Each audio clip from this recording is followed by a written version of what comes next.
Welcome to the Strong Legacy podcast, where leadership, well being, and connection are explored through lived experience. Today's guest is Don McKay, a saving police inspector with the Queensland Police Service and a strong advocate for preventive health and optimization. Don brings a unique dual perspective, combining frontline policing leadership with health, performance, and behavior initiatives. This episode explores mentorship, camaraderie, and the responsibility to look after your mate's six. Thank you for coming on the show, Say. And there's some very exciting stuff you're doing out there, and love for you to share with us. So, how you doing? I'm good, Ahmed. No, and thanks for the opportunity to have a chat, mate. I love what you're doing.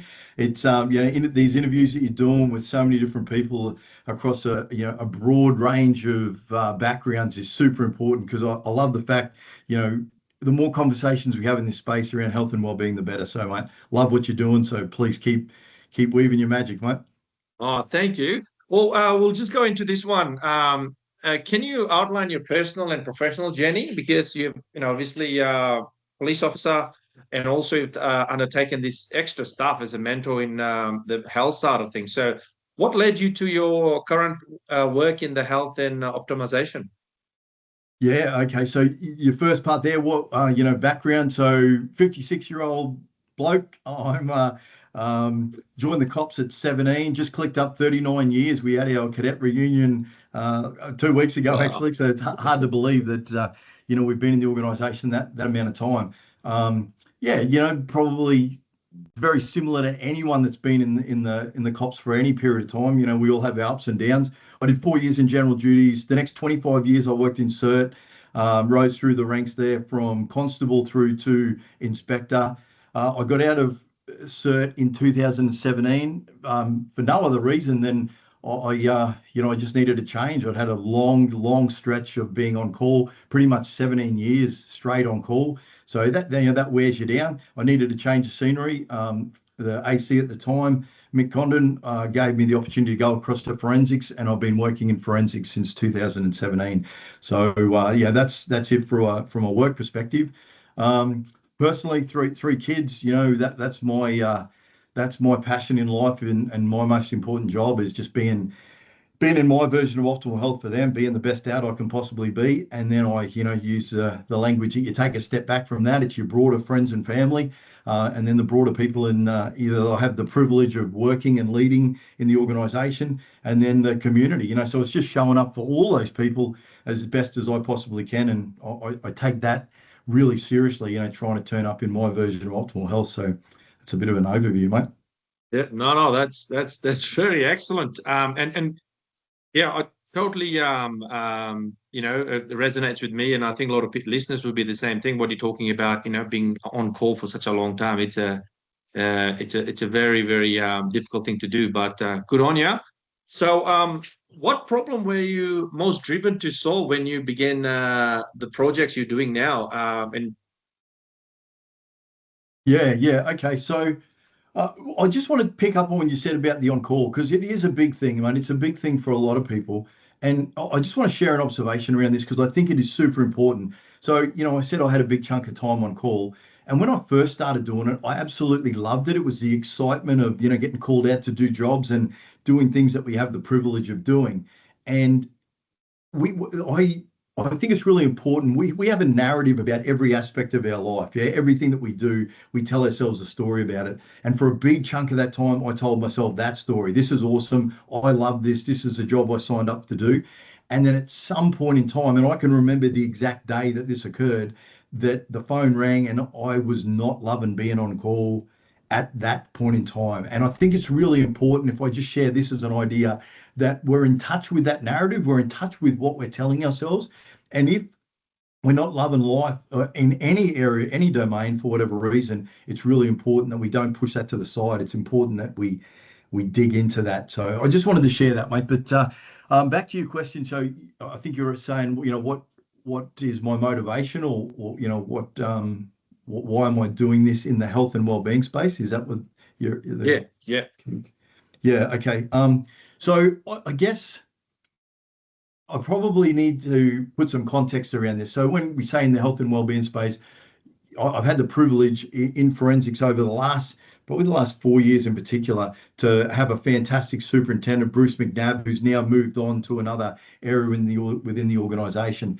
But he was very supportive and very positive, and also AC Brian Codd, while he was here, about Yeah. doing whatever we could, particularly in forensic services where we see a high rate of psychological injuries because of the jobs that people do. So that became a massive passion for me to try to do whatever we could to look after our people when they when they were injured at work. And the reality is, we don't have anything. We don't Yeah. really have a great deal of, we don't have anything, I would argue, that builds capacity in people to help inoculate them against workplace stresses.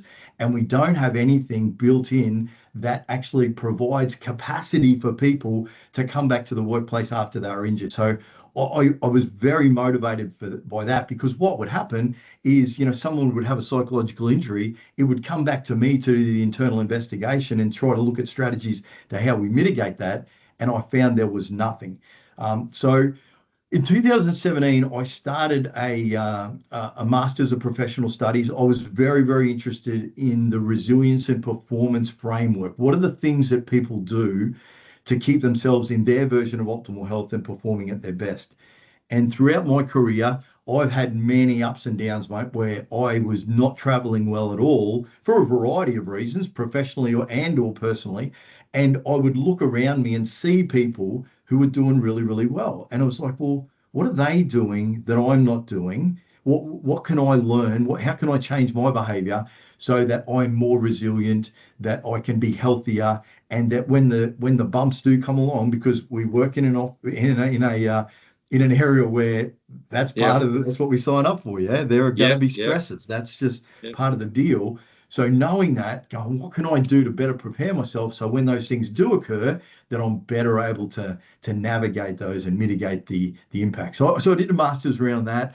And I found there were some really nice evidence-based strategies that we can employ on a daily basis. And then I just got really busy on pulling that together. But I got really busy in practicing that and trying to make sure that I had a daily system that would achieve my version of optimal health, and based on the research. And then in 2000, so like we sort of jumped ahead a fair bit of time. That's up to 2017. I finished that master's in 2020, and around the time of COVID. And then from there, it was really about trying to find a fit for this. So one of the things that I did outside of work was I teamed up with a GP in Cairns, and we delivered public-facing programs that explored those concepts. And I'll probably Yeah. I'll go through them briefly, just so you understand context-wise what I'm talking about. And the thing is, mate, there's no rocket science in this. I honestly believe, from a health and well-being perspective, we intrinsically know what we need to do. Yeah. And it's so those strategies are really quite simple. So it's around mindset and belief. So that's the first one. What's our narrative? What's our perception of the world? What are we telling ourselves? What's the story we're telling ourselves on a daily basis? That's the first one. The second one's around exercise and movement. We know that we need to move, and we know that we need to move our body every day. So what does that look like? What's the minimum amount of movement we need to do? And what's the ideal amount of movement and training that we need to do?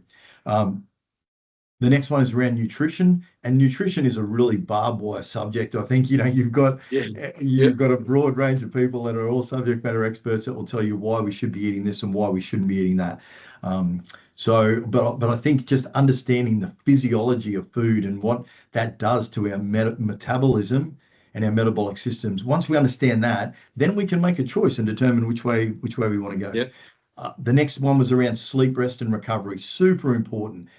As particularly as police officers, I use the car analogy. It's like we've got our foot on the accelerator and we're revving at 8,000 revs. Yeah. The tachos are nearly revving out. And we're just like that from the time we wake up in the morning to the time we go to bed at night.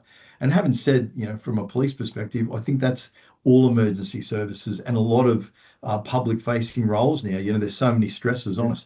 So it's about understanding that and acknowledging that, and then taking the foot off the accelerator and just bringing ourselves back to an idle regularly throughout the day, I think is super important.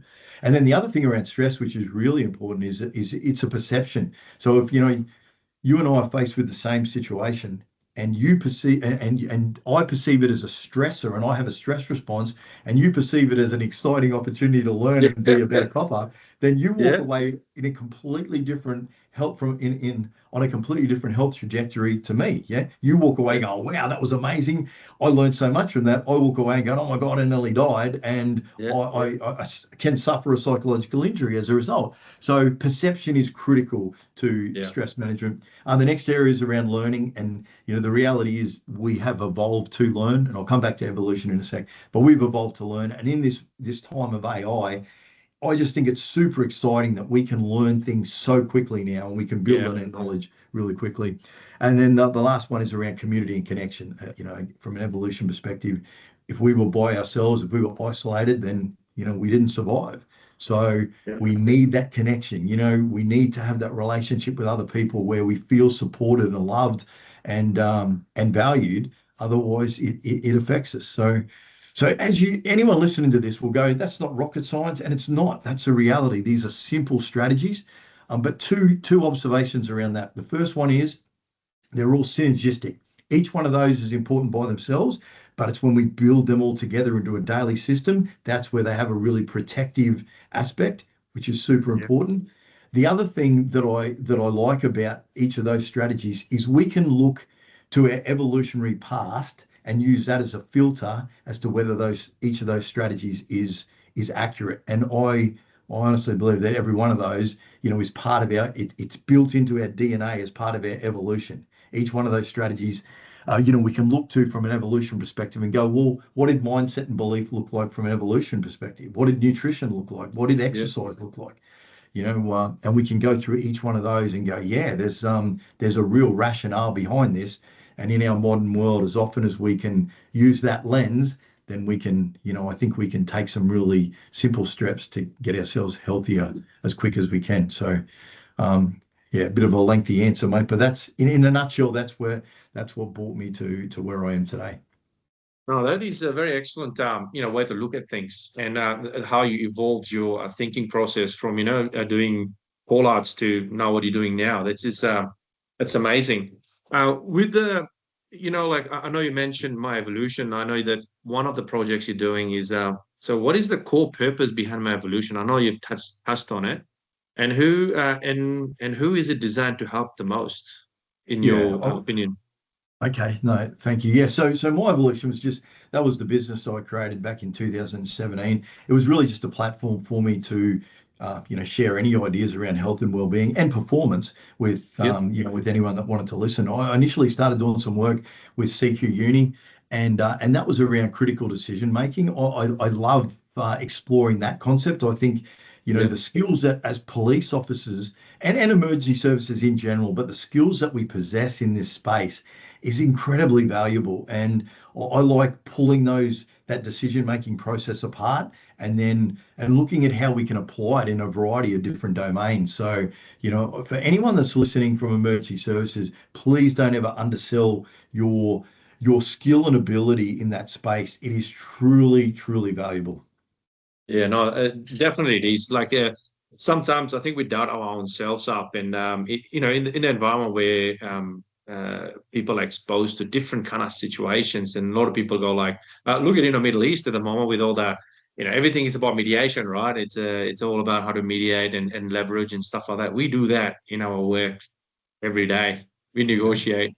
We do all this kind of stuff pretty much all day. So yeah, no, kudos to all the officers and emergency services out there. They're doing a great job. And who's listening, this is a great platform to also learn about themselves. Like my evolution, what you're talking about. This is great stuff.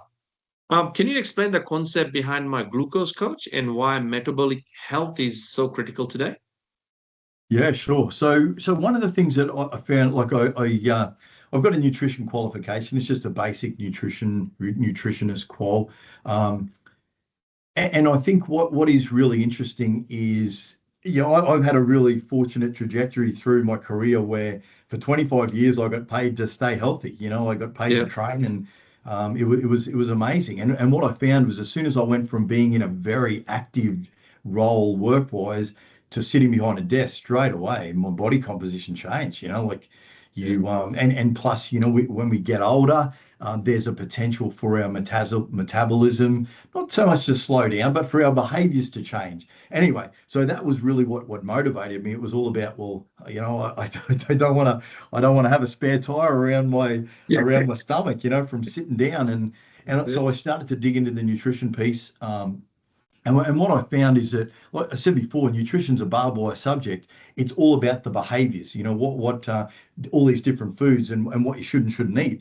But if we take a step back, it's our metabolism that determines our body composition. Yeah. So, we're primarily eating carbohydrates, fats, and proteins, and arguably other, the concept of alcohol gets brought in there as well. But if we just stick with those main three, then they're the things that are going to determine what our body composition is. And unfortunately, we live in a society now, and I was only looking at some statistics yesterday where they're talking about the fact that in Australia, 50%, on average, 50% of our calories come from ultra processed foods.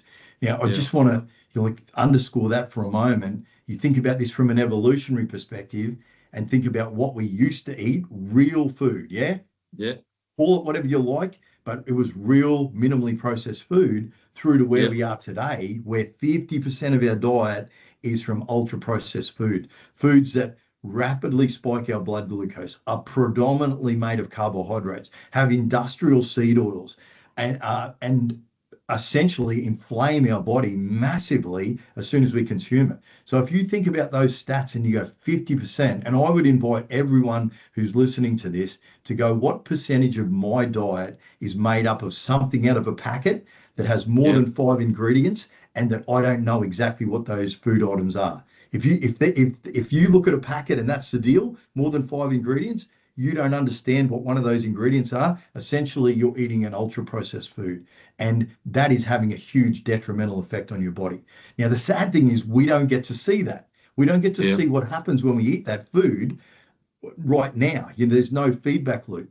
So I came across a continuous glucose monitor maybe 6 months, 12 months ago, and a continuous glucose monitor historically has been used by people with type 1 and type 2 diabetes, so they can measure their blood glucose, so they can then determine how much insulin they need to be able to manage the disease.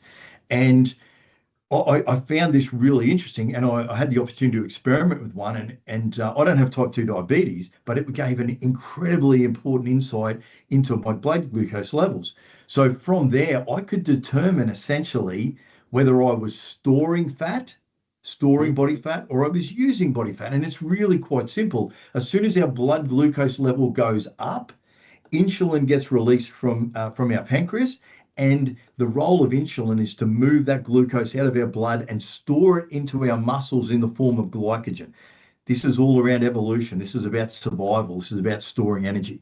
But once our glycogen levels are full in our muscles and our liver, then our body has this really elegant process of storing fat. Again, it's about survival. If we didn't have that ability to store fat, then we couldn't survive. But the issue is, in our modern world, we don't have to worry about a scarcity of food. We're not going for days without food as we walk through the desert. We've got food on tap 24 hours a day.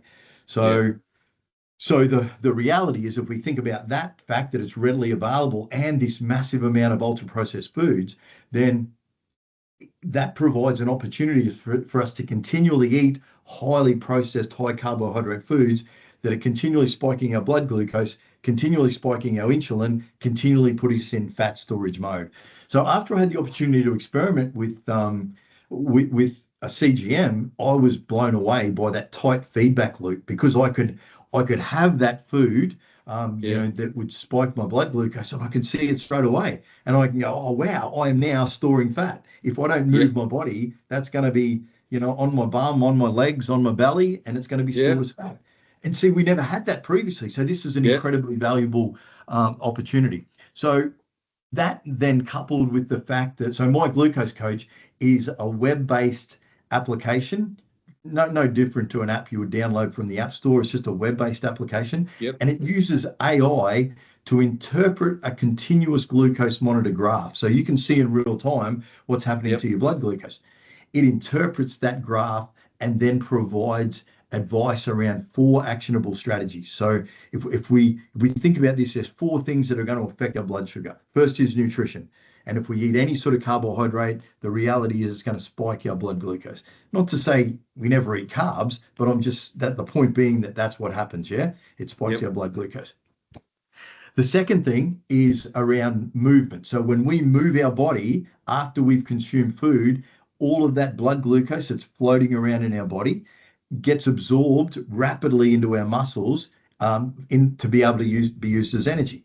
So that's Yep. a really good thing. So if we want to keep our blood sugar low and controlled, going for a 10 to 20 minute walk after every meal is a very, very effective strategy.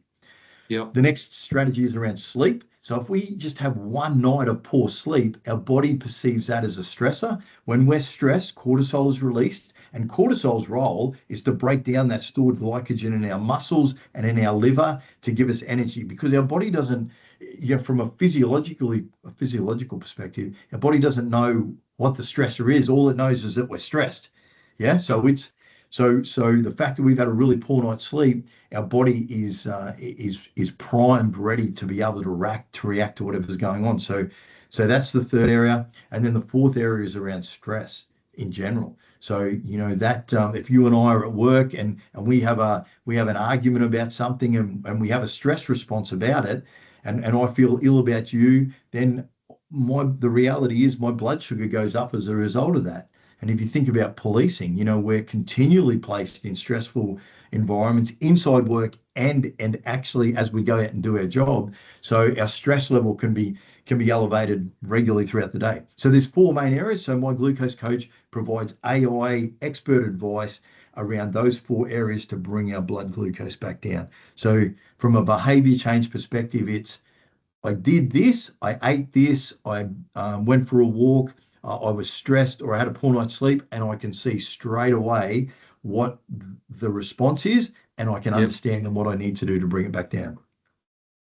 That's really good advice. And what a great way to use the science, and the science has come a long way, and you've put all this together to benefit for everybody out there. So it's such a great thing to and how do people like get on with this? Like, how do they like? Yeah, the best way to explore it is to just go to the domain, the website, myglucosecoach, all one word, .com.au, and that will take you to the web page. And there's an enormous amount of information on there about glucose in general, and about the application and how it works, about a 10-day metabolic insight experiment that we invite people to do. And yeah, if people are interested, they can do the experiment. But I would argue it is the most incredible education that we will ever get at this point in time, from a technology perspective around our metabolic process. And you can really take control of your metabolism and your body composition by understanding this. Yeah, because all this time we were just guessing it, like in terms of how we deal with stuff. So no, this is a real breakthrough that we can have live. Like everybody's got a phone. Everybody's got that bloody watch where we can see how much sleep we're having and stuff. This is another tool to help us be our optimal. So Yeah, yeah, no, that's a really good one. and it's a really good point you raised there, mate. So I would ask everyone listening to this to consider, do they know what their blood glucose level is right now? Because if you don't know, as you said, we're Yeah, guessing, yeah? And if yeah, you're guessing, you don't know whether that last meal that you had is actually storing body fat for you now, or whether you're utilizing body fat. And just that piece of information, that's the critical piece that's missing. yeah. And that's what my glucose coach is all about. Oh, that's a really, really amazing concept, and I wish all the listeners out there get out there and check it out for themselves. It'll be great. That leads me to the next question. What does the optimized approach? How does your work align with preventative health rather than reactive treatment? I know it's a Yeah. given, but yeah, it's one of those things. Yeah, great question, mate. So at the end of the day, each of those 7 strategies that we spoke about before are all protective actions to keep us in our version of optimal health. So I look at it two ways. Every day we wake up with the opportunity to make yes and no decisions about our health and well-being. Now, if we choose yes, then we have to invest time today to do those things. I know you're going to train today. Yeah. I know you set aside time where you're going to build your day around going out and doing some sort of physical activity. Yeah, it's a yes or no. You could say no, but you've chosen to say yes. So Mm. that's the opportunity for all of us. We have that. We have the opportunity to do that about everything in our day.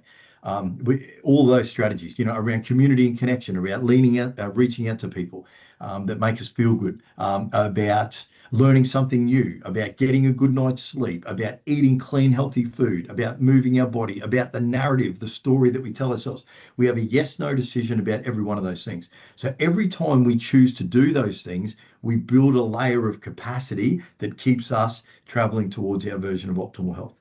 If we don't do that, if you go, look, I'm too busy to exercise today and I'd love to catch up with Armit and have a coffee and have a chat, but I've got too much going on, and I say no to all those things and I don't Yeah. allocate any time, then what happens over the longer term is we're not prioritizing our health and well-being. And then one day we wake up and, man, I've got a big belly here. Where did that come from? And I don't have the energy that I once had. And you know what? I've sort of lost touch with my friends, and I haven't invested those things. And then unfortunately, the stats in Australia are horrendous. 1 in 2 people have at least one chronic disease. 1 in 2. That is just horrible. It's More crazy. than, oh, it's crazy, mate. So Yeah. those people are now have to invest time in getting healthy. Yeah, they have to stop what they're doing and invest time to get back to being healthy. So I look at it and go, we've all got this opportunity every day to build a system that proactively looks after our health and well-being. Yes or no? That's the bottom line. It's not about narratives around why we can't do it. It's just about having a really strong why. And at the beginning, I said my why is about my 3 kids. Turn up in my version of optimal health for my 3 kids. It's yes or no. Am I going to do these things or am I not? And I really think at a fundamental level, it's as simple as that. We can create a heap of stories that prevent us from doing that, but I would ask everyone who's listening to this to go, am I choosing to be in my version of optimal health today? Am I going out and Yeah. doing these things? Yeah. Look, it like JF Kennedy. He was onto the ball when he was the president, and he was trying to implement training in schools and stuff because if people are in good health, they're more likely to make good decisions in life, Mhm. and it's going to be less drain on the society as a whole because obviously medical issues cost a lot of. It's very expensive. Mhm. So if we're healthy, happy, if we're healthy, we're going to be happy, and then we're going to be obviously if we're in an optimal level of fitness and optimal what we can be, then there'll be less crime in there too because the people won't be committing crime and stuff like that. So everything just comes down, and like listening to you, it's kind of resonates with me what he was like they were saying, and I think JF Kennedy Jr. is sort of trying that thing at the moment. So I think it makes sense.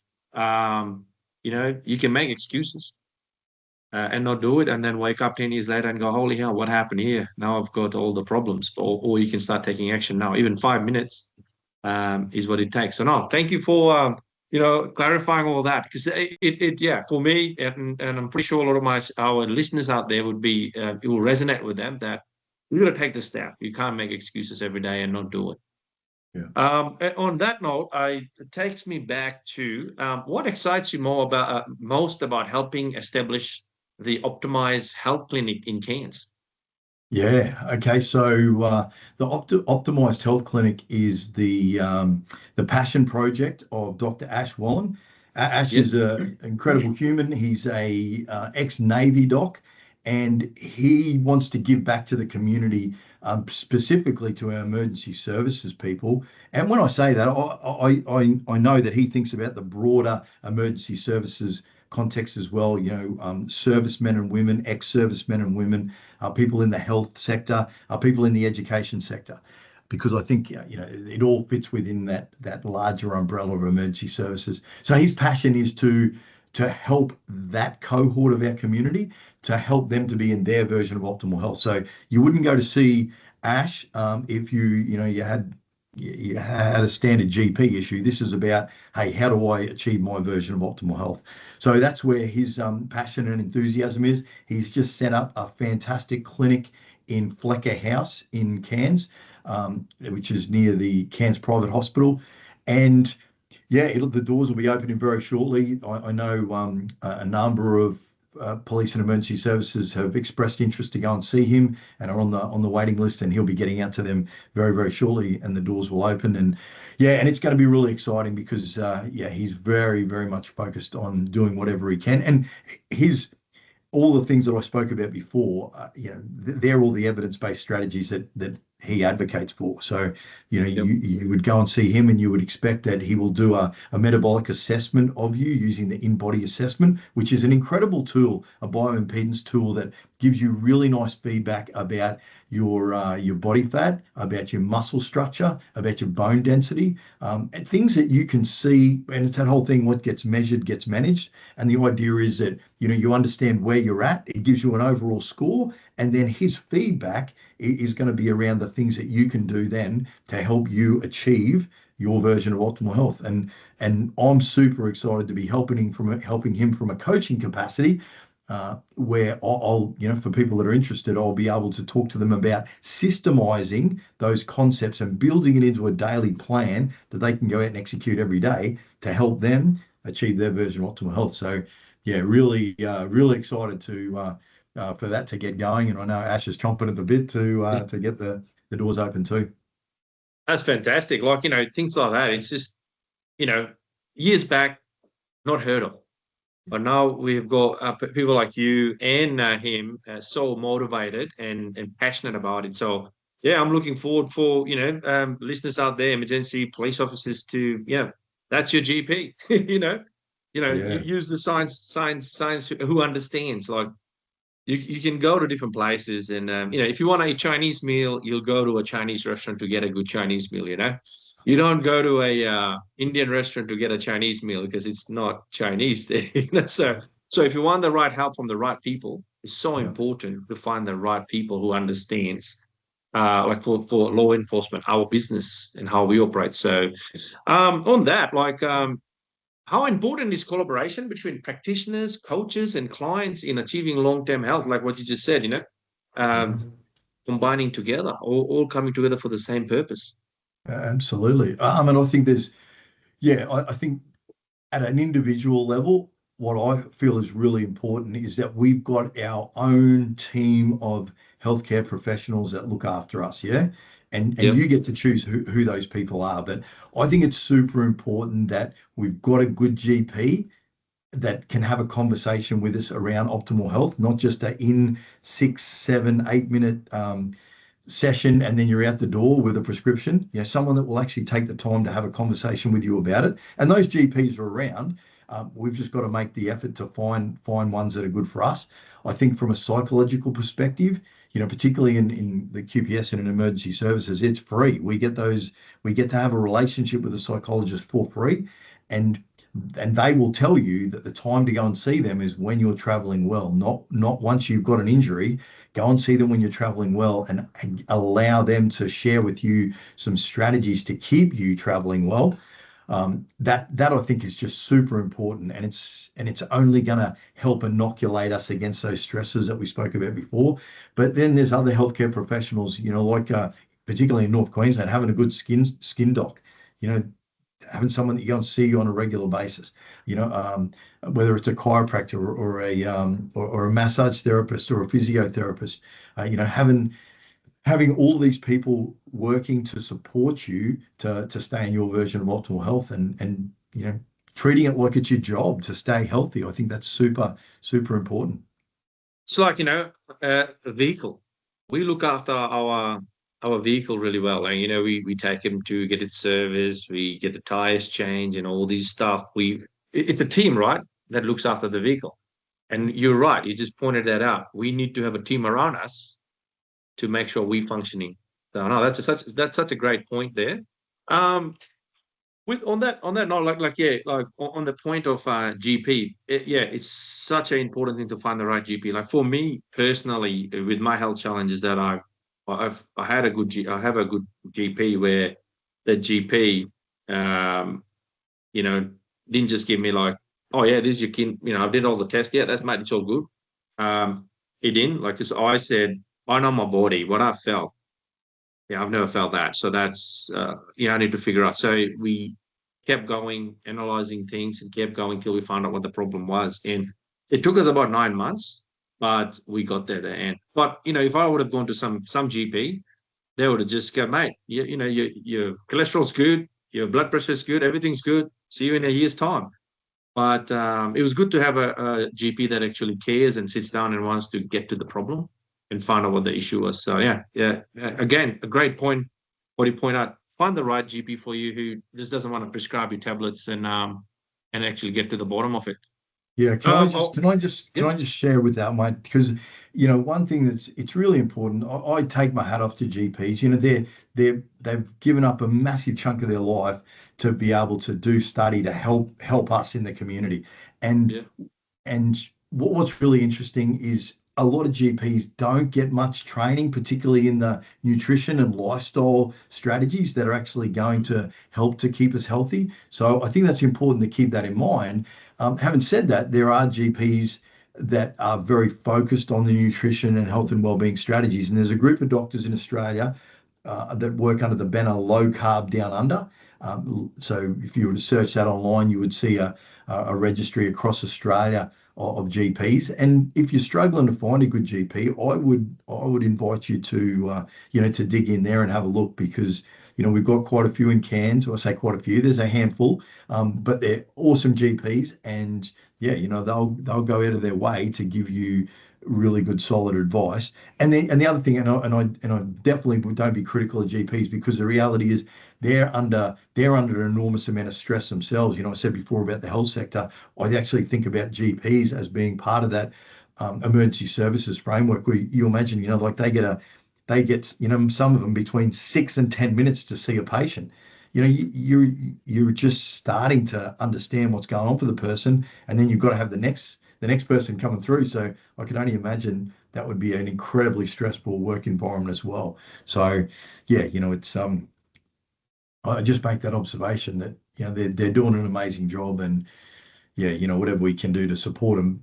That said, you owe it to yourself to have a good GP. yeah. You just need to find the one that clicks with you and Yeah, understands you and able to explore stuff. So yeah, like you said, it's got to be both way street. And definitely. I just want to, with this, I just want to also dive into, which is becoming a bit of well, it's always been an issue, like, not issue, but, with the job, it comes that, like, mental health, resilience, and support. So I know there's been a lot of suicide in the law enforcement industry. So I just wanted to touch base on that and pick your thoughts on some of the things. How closely do you see physical health, mental health, and purpose being connected in regards to Oh, mental health, resilience, and support? yeah, yeah. Look, what I need to say to start with, by no means at all do I have any expertise in, from a psychological health perspective, at all. What we do know, though, is that nutrition, exercise, movement, sleep, our ability to manage stress all have a massive, massive impact. And I should also say connection with other people has a massive impact on our mental health.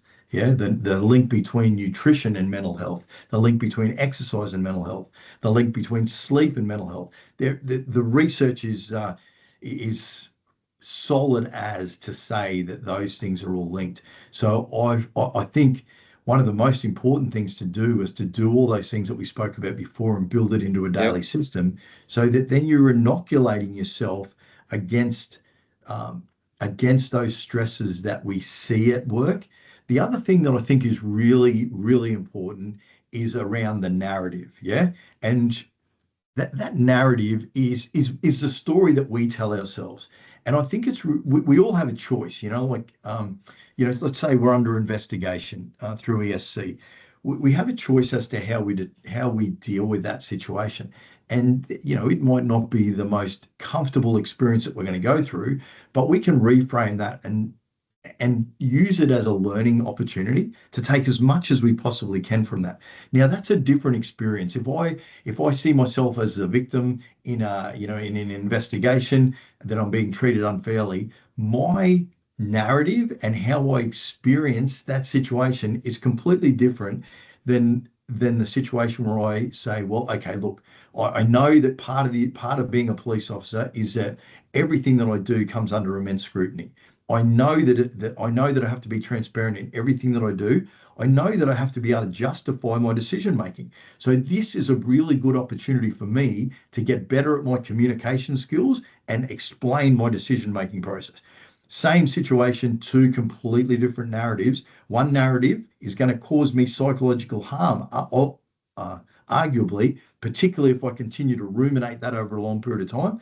The other narrative is actually creates an open loop learning environment where I'm like, okay, how do I do that? How do I explain that use of force that I applied in that situation in a really effective way, which demonstrates the ledgers of authority that I have and explains my decision making, that leaves the investigator thinking that this was the only strategy that officer could have employed.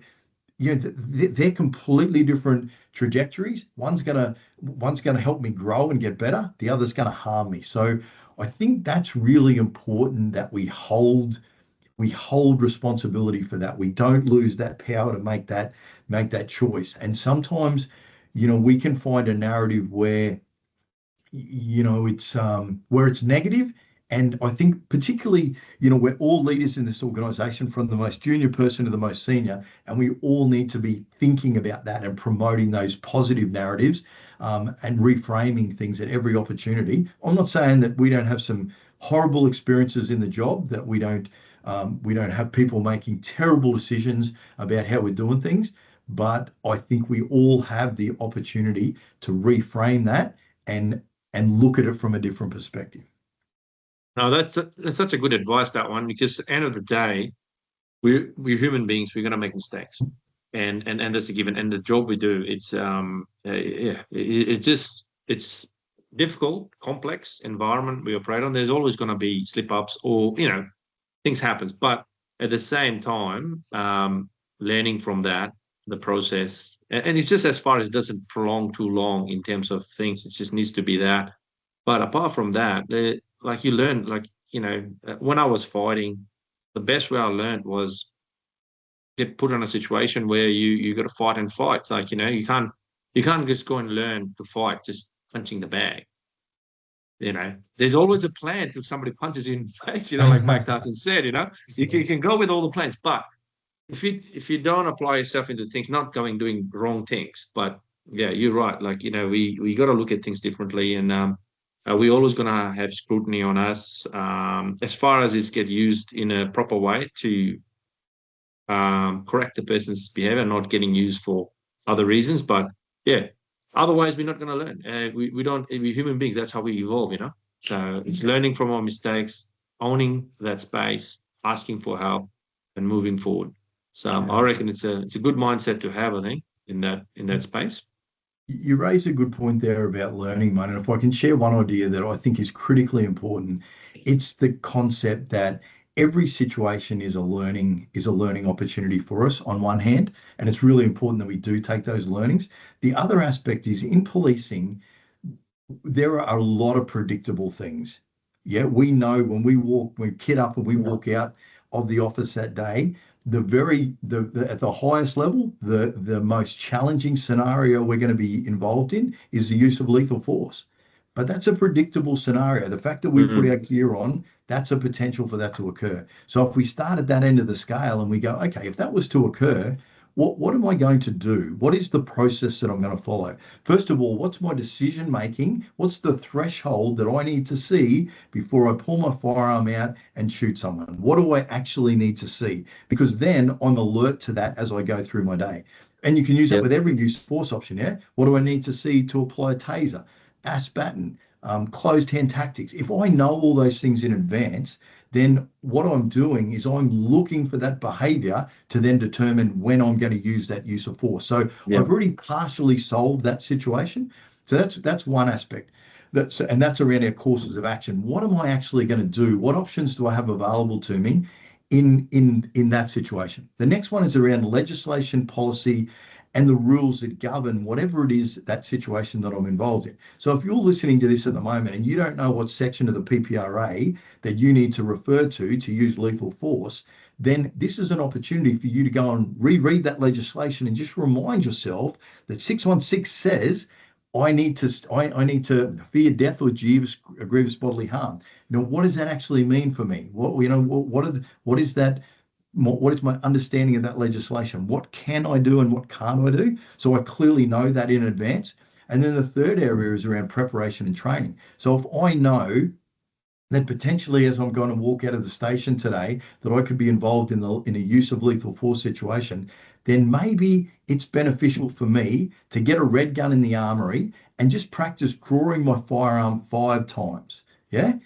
And if I do that every shift and I work something like 219 shifts in a 12-month period, I'm going to have done that 1,000 times. So that neural pathway is going to be so good that if I have to draw my firearm really, really quickly, I've done that in advance. So there are little things like that, that we can do to prepare ourselves for those potential things that we're going to see. And then if we took the next stage from that, we use lethal force. Well, how are we going to apply first aid to that person? What does that look like? All the things that we learn in OST, but it's about thinking through that in advance so that we are better prepared to be able to deal with that situation.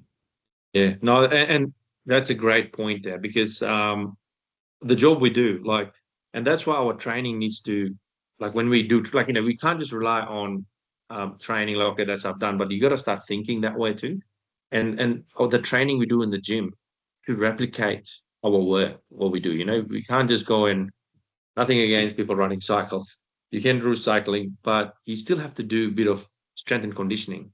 So you can drag somebody off the thing and do a bit of cardio and with all that. So your body is ready to be able to work through that kind of scenario. So yeah, so there's a lot of the training, the gun removal, every day before you start your shift. It's a great one, and that's doing a bit of a stretching too before you go there. So yeah, great points there, because again, it's not about blaming anyone or doing things. We got to learn from things historically, what's happened, and situations where we've gone in and all people have gone in, and I liked your thing when you used to send that a debriefing notes from some critical incidents so people can have a look at it, like the decisions people made, because it just gets you because if you go to a situation and it'll come in your head because, oh shit, that's what happened there, this is what happened.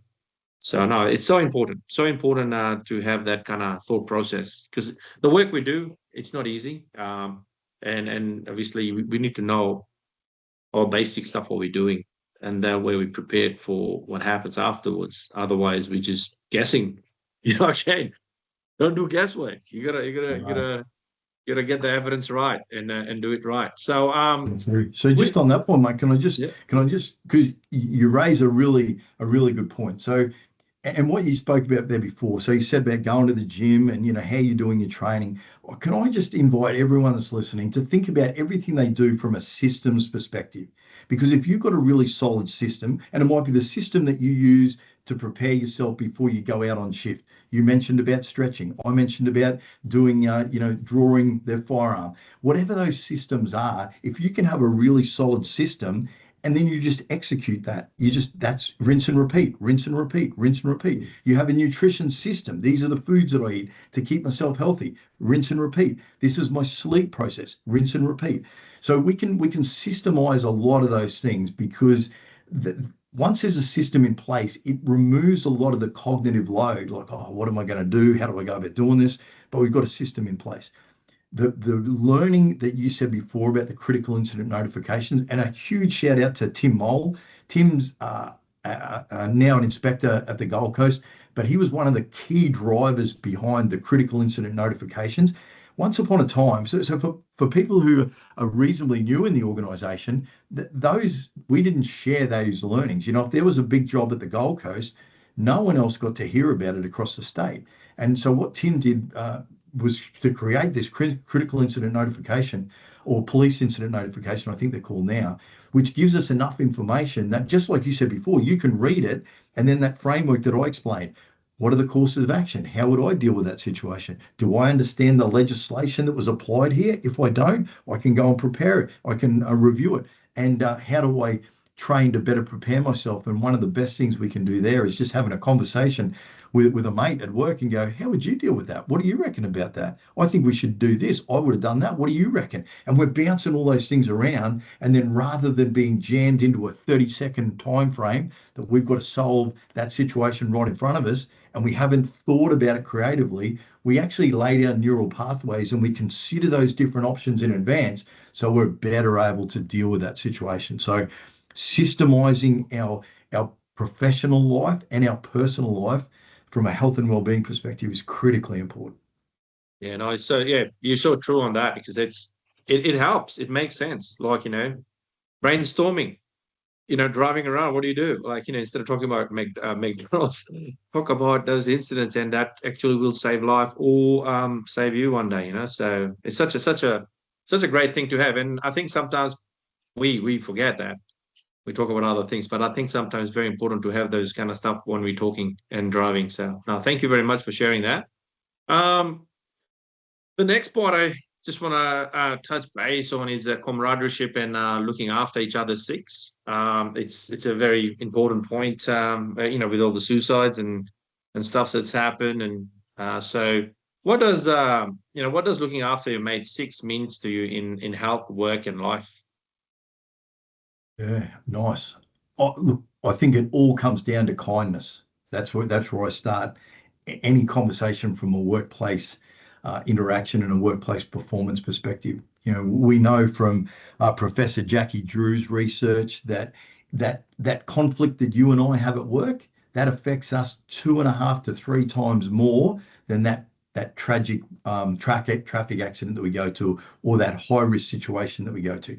We signed up to deal with that. We didn't sign up to be fighting with our colleagues. So I think that's a critically important thing for us all to keep alive, and just being kind, just being a little bit kinder to each other than maybe is absolutely necessary. But I think if we start there, and then then it's just really about opening up those communication processes. Sometimes we're quick to criticize other people about what they did, or how they handled a job, as opposed to being curious and going, hey, I see you had that job the other day and this happened. I'm curious, what was your decision making there? Why do you think it turned out like that? What can I learn from that situation? As opposed to going, that person's a wally because they did this or this happened. You know what I mean? Like just being generous in our assumptions, and being curious to look after each other, and then leading by example. I think that is critically important. There's a missing piece in our organization, which is around the health-oriented leadership model. And what that is there's 3 parts to the health-oriented leadership model. First, I'm health literate. So I understand what health and well-being is, and I'm doing those things that we spoke about before. Yeah. I've got a good GP, I've got a good psychologist, I'm taking care of myself, I'm sleeping, I'm eating, I'm doing all these things. And I'm demonstrating that on a daily basis. So the first part is I understand it. The second part is that I'm demonstrating it. And the third part is that I can have those conversations with other people, just like what you're doing now, where you're reaching out to go, hey, how can we have more conversations around this? What are you doing? How are you looking after yourself? So that health piece is critically important, and we can all do that at any level. As I said before, whether you're the most junior person through to the commissioner, we can all be having demonstrating that aspect. And the healthier we are as an organisation, then the better we're going to be able to do our job. But to have the healthiest organisation we can possibly have, that needs you and me and every other person listening to this to be striving for their version of optimal health too. Yeah, no, that's such a great advice, that one, because it just resonates with everyone. Because at the end of the day, that's what happens. I firmly believe I've had some challenges too, and I've learned from those challenges. And the biggest thing I learned was that communication, and sometimes the way we say something to someone in a very, very stressful situation might not come out right. And at the time, you might not be aware of it, but but it's like a bullet. When you say something, it's left the gun. You can't call it back. Yeah, So, sure. and it goes and hits somebody, and it strikes somebody, and it affects them in a very different, depending what they're going through in their life, and who knows? Like, you just don't know everything about someone. And some of the things that I've learned through that is that you know, I, you gotta be so aware of everything. But the biggest thing is we got to learn how to communicate at any time. The communication is such an important, and how we do it, like you said, like going and saying you fucked up this job, like, instead of that going, okay, well, how did you do this job, and what was your thought process? It's two different things. And I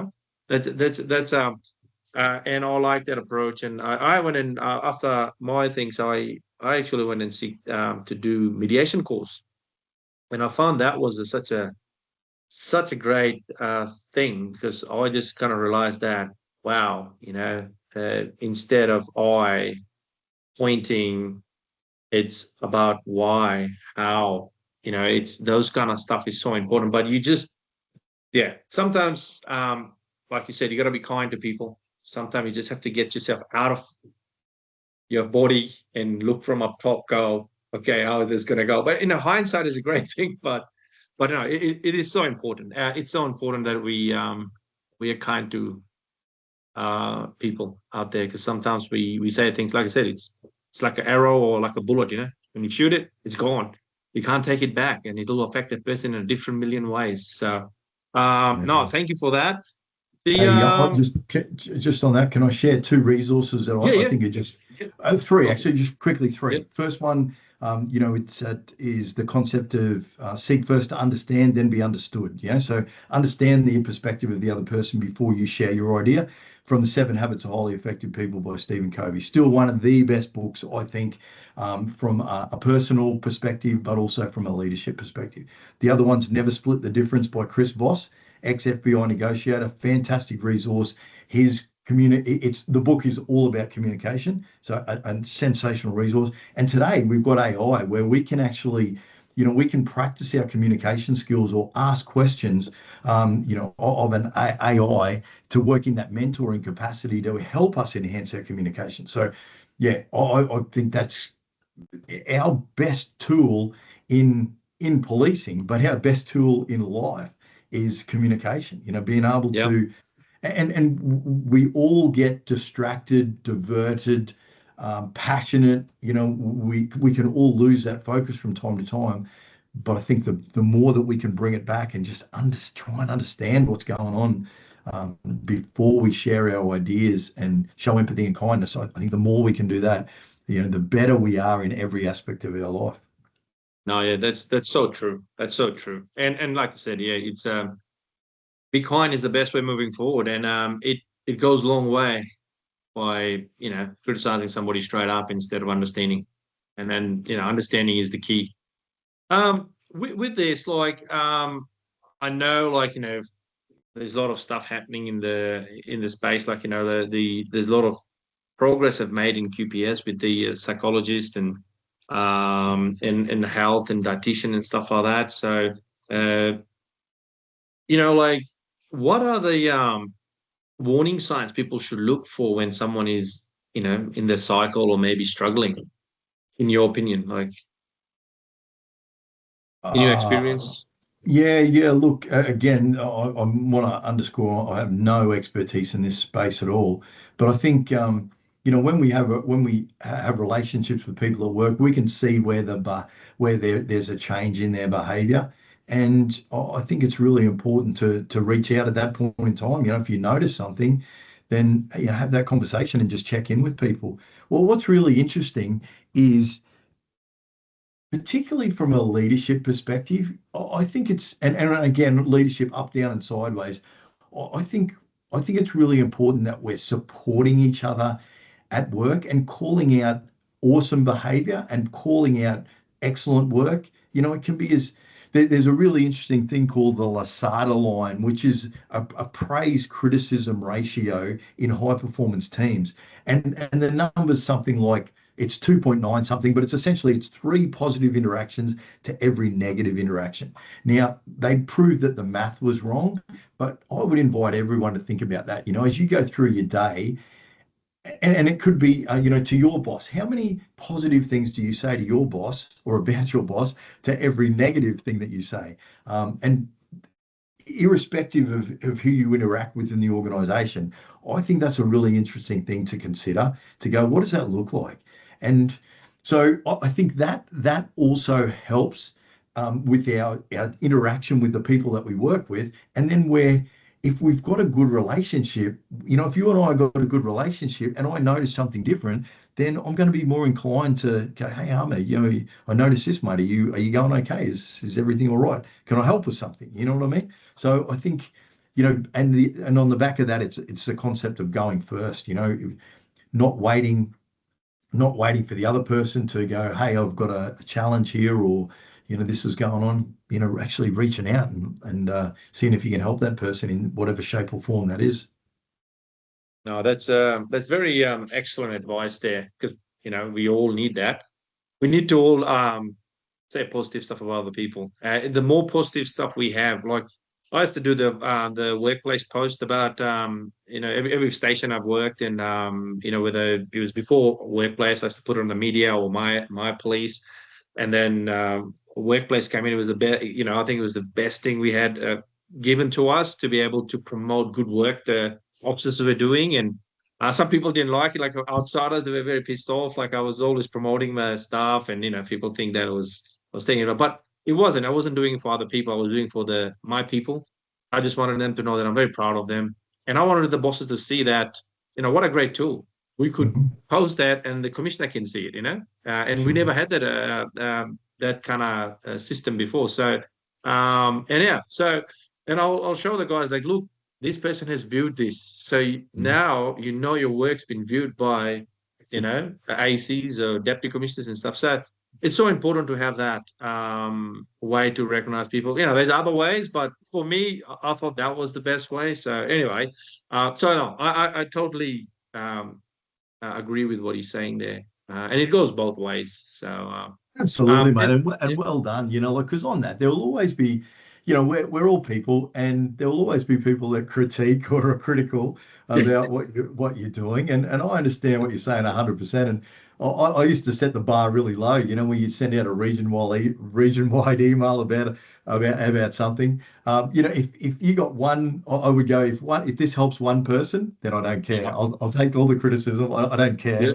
But if it helps one person, it's worth it. So, I think that's the other thing. If you're passionate about whatever you're passionate about, then don't be, just get out there and do it. And people there will always be some people that are critical, and that's life.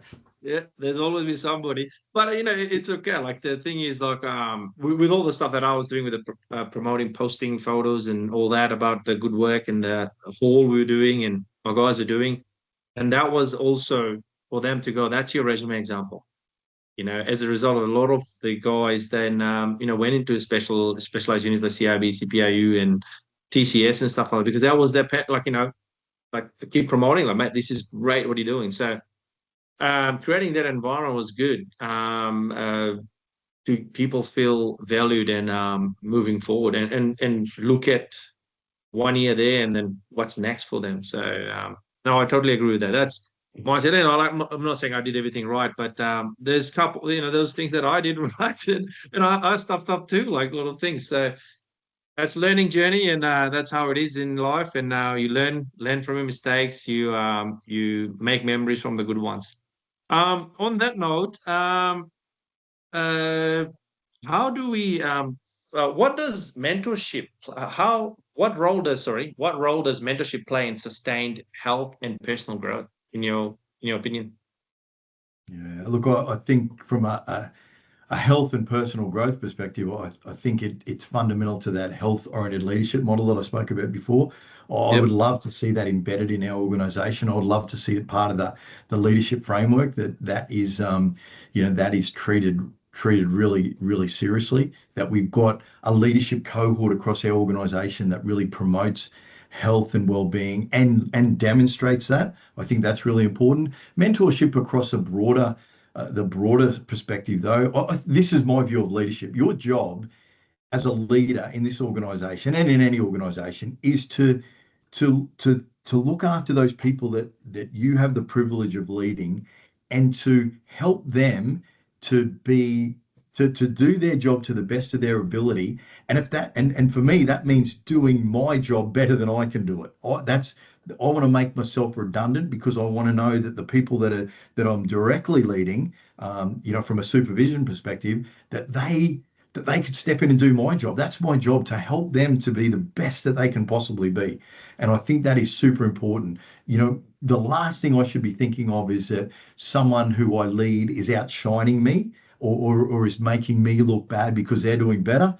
That is the complete wrong view. And in my view, it's all about helping people to develop, to improve, challenging them, giving them opportunities, getting them out of their comfort zone, so that they're the best leader that they can be, and that they're continually evolving and growing.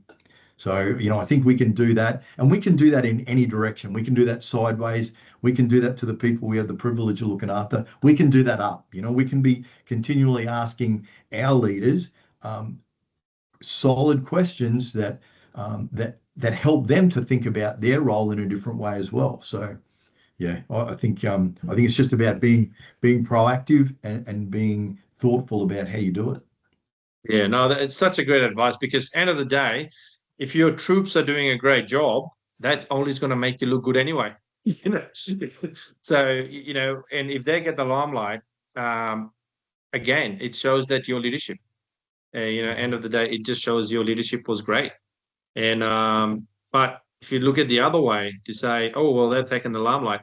This one of the thing happened for me when I was in Dumaji. Like, we got a Premier's Award for this operation we did in 5 years there to restore order.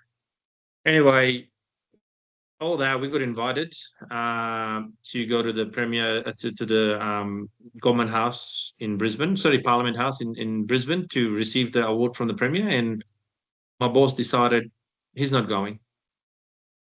So he wasn't. I don't know what happened there, but it was just me, and because it was a community, it was a collaborative a partnership where we formed with the community and stuff, and we achieved those results. So yeah, he told me to go, and a couple of, I think, one or two other officers, and we went there, and with the community, we received that award. And end of the day, he wasn't upset about it. He wasn't angry about it. All it was that he saw that it was a team effort, and what we achieved as a team. Who goes in front and receives the award it doesn't matter, because what matters is, as a team, we achieved such a great effort, and that was worth celebrating together when we go back and stuff. So yeah, whatever the political reason he wasn't allowed to go, or what happened. But end of the day, he was still very proud of things, and he never once tried to, step in front of us to say, "Hey, it's my project, it's our project," and I think that was a very, very important thing for me to learn as a constable, So go into the ranks. It's a beautiful example, mate. Beautiful example. Yeah, that's absolutely. I think that's 100% super important. And you said before about people making people look good. That's not the role of a leader. Like, it's not about you looking good. It's about making sure that you're looking after the people that you're working for.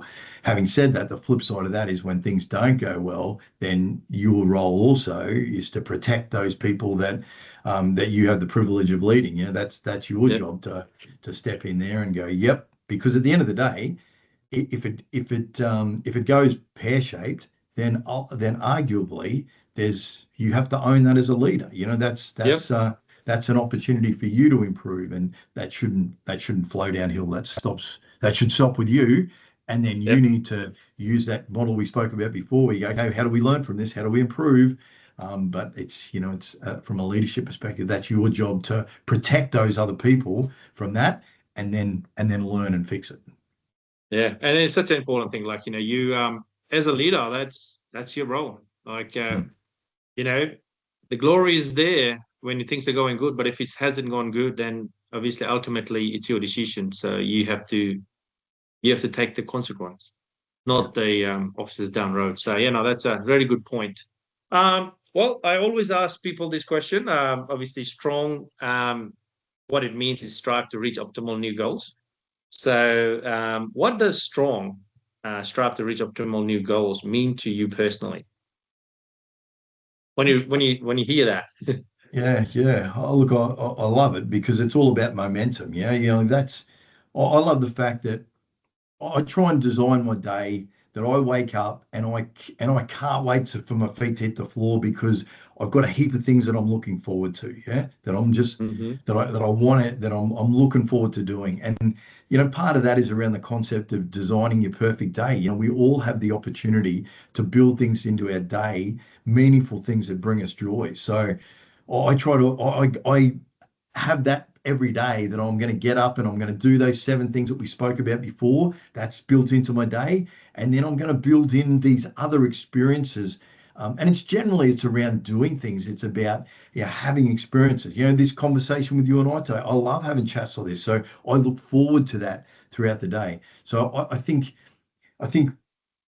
we can have this long-term view, but I also think it's about we only get the opportunity to live today. That's a reality. So I want to be learning as much as I can today, experimenting as much as I can, and I want to go to bed tonight going, you know what? I lived the hell out of that day. That was awesome. I had a ton of fun. I did all the things that I wanted to do to the best of my ability, and I learned heaps, and I had a great experience. And that's what it means to me. It's just that forward momentum and continuing to achieve and help other people. That's what it's all about. No, that's an amazing way to put it. What legacy do you hope your work leaves for individual and communities? Um, oh look, I just want I think everyone who joins, and I'll focus on the police. Everyone who joins the police should have the privilege of experiencing this career and being able to serve the community, but walking away from this job at the end of their career in their version of optimal health. I think it's a two-way transaction. Police give an enormous amount that, but we need to keep them as healthy as they can possibly be. So I think goodness, if I can leave that as an idea for people that the job isn't automatically going to rob them of all these things. They've got to step up and they've got to do their bit so that they get the most out of the experience, but they leave this job healthy as well. That would be that would be incredible. And just for people to, have fun and love the job, love life, and enjoy this incredible experience that, we all have the privilege of doing. That'd be good. But just take care of yourself. That's the bottom line. Have a system, be healthy. That's what I Yeah. want. That's an excellent advice. What practical advice would you give listeners to start improving their health while also supporting those around them? Those 7 things we spoke about before, mate. Yeah. But that's a simple, and I'll send you the I'll send you the updated version of the model. But if we're doing that every day, if we've got a good narrative, we're eating clean food, we're moving our body, we're sleeping and recovering, we understand how stress affects us, we're learning something new, and we've got a good connection of people that make us feel good. And then you've got a day where you wake up and you're looking forward to doing things. To me, that's my experience. That's what all the evidence points to as well from an academic perspective. They're the actionable strategies. And Yeah. if we were to look back over our shoulder from an evolutionary perspective, every one of those things that I just mentioned, that's where we've evolved from. Our ancestors did those things. Yeah.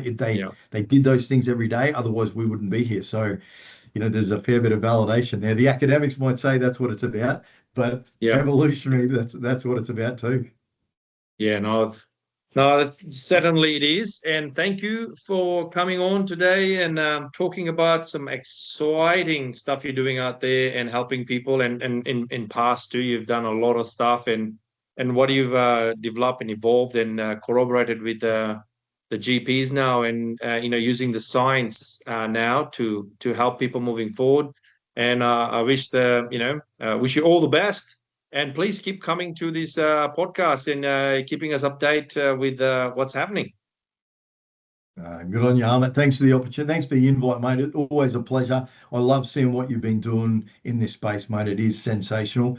And the conversations that you're creating with people is invaluable. It's all part of that learning ecosystem that we all want to be a part of. So, mate, well done. And yeah, keep weaving your magic, mate. Thank you.